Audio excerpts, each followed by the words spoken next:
প্রাথমিক চাকরি প্রার্থীদের জন্য এই মুহূর্তের গুরুত্বপূর্ণ আপডেট। প্রাথমিক নিয়োগের ক্ষেত্রে শুধুমাত্র ডিএলএডরাই নিয়োগ পাবেন নাকি বিএডরাও সমানভাবে সুযোগ পাবেন তা নিয়ে কিন্তু দেশের শীর্ষ আদালত সুপ্রিম কোর্টে বিএড ভার্সেস ডিএলএড মামলা চলছিল। গত 12ই জানুয়ারি এই মামলার শুনানি শেষ হয়ে গিয়েছে, এখন শুধু রায়দানের অপেক্ষা। বিচারপতি অনিরুদ্ধ বোস এবং বিচারপতি সুধাংশু ধাউলিয়ার এজলাসে এই মামলার শুনানি শেষ হলেও 6 মাস অতিক্রান্ত হওয়ার পর জানা যাচ্ছিল যে জুলাই মাসের তৃতীয় সপ্তাহ নাগাদ এই মামলার চূড়ান্ত রায় ঘোষণা করা হবে।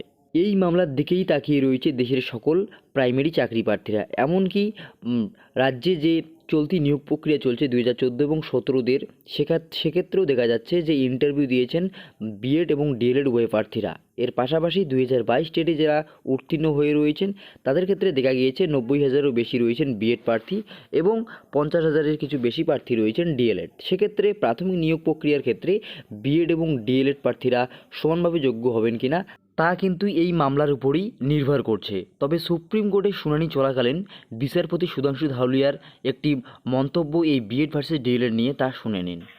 You are saying that you have asked them to have BEd as an alternative. Yes. Right? Yes. According to you, BEd is a full qualification to teach in primary schools?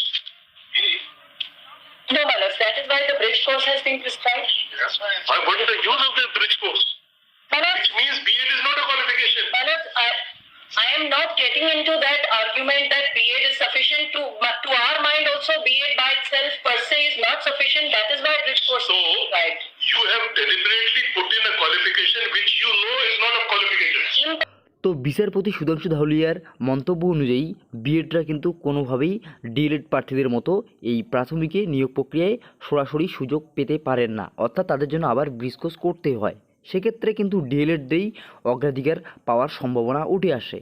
তবে বর্তমান পরিস্থিতিতে দেখা যাচ্ছে যে নতুন এনইপি রয়েছে, অর্থাৎ national education policy, সেক্ষেত্রে দেখা যাচ্ছে বিএড প্রার্থীরা যাতে ক্লাস 1 থেকে 12 অবধি শিক্ষকতা করতে পারে তার জন্য কিন্তু তারা ইতিমধ্যেই প্রচেষ্টা চালাচ্ছে। এছাড়াও এনসিটি যে গাইডলাইন, সেখানেও কিন্তু বিএডকে অগ্রাধিকার দেওয়া হয়েছে, অর্থাৎ বিএডরা যাতে প্রাথমিকে নিয়োগ প্রক্রিয়ায় অংশগ্রহণ করতে পারে, অর্থাৎ তারাও সমানভাবে যে যোগ্য তা কিন্তু বলে দেওয়া রয়েছে এনসিটিতেও, যদিও সেখানে ব্রিজ কোর্স করার কথা বলা হয়েছে। কাজেই আপাত দৃষ্টিতে দেখা যায় যে বিএডরাও কিন্তু কোনোভাবেই এই নিয়োগ প্রক্রিয়া থেকে, অর্থাৎ প্রাথমিক নিয়োগ প্রক্রিয়া থেকে বাদ যাওয়ার সম্ভাবনা নেই। সেক্ষেত্রে ডিএলএডদের অগ্রাধিকার দেওয়া হলেও হতে পারে। তবে যেহেতু এখনও সুপ্রিম কোর্টে তরফ থেকে এই মামলার রায় ঘোষণা করা হয়নি, সেক্ষেত্রে কিন্তু এখনই পুরোপুরিভাবে বলা যাচ্ছে না।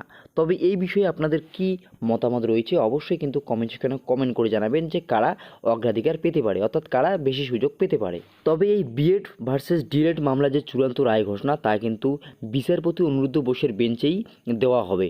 অর্থাৎ যেহেতু বিচারপতি অনিরুদ্ধ বোস প্রথম থেকেই এই মামলাটি শুনে আসছিলেন, সেক্ষেত্রে কিন্তু তার বেঞ্চেই এই মামলার যে চূড়ান্ত রায় ঘোষণা করা হবে। সেক্ষেত্রে তার পাশে বিচারপতি সুধাংশু ধাউলিয়াও থাকতে পারেন বলে মনে করা হচ্ছে। তবে এই বিএড ভার্সেস ডিএলএড মামলার যে চূড়ান্ত রায় ঘোষণা তা কিন্তু এখনও জানা যায়নি কবে দেওয়া হবে।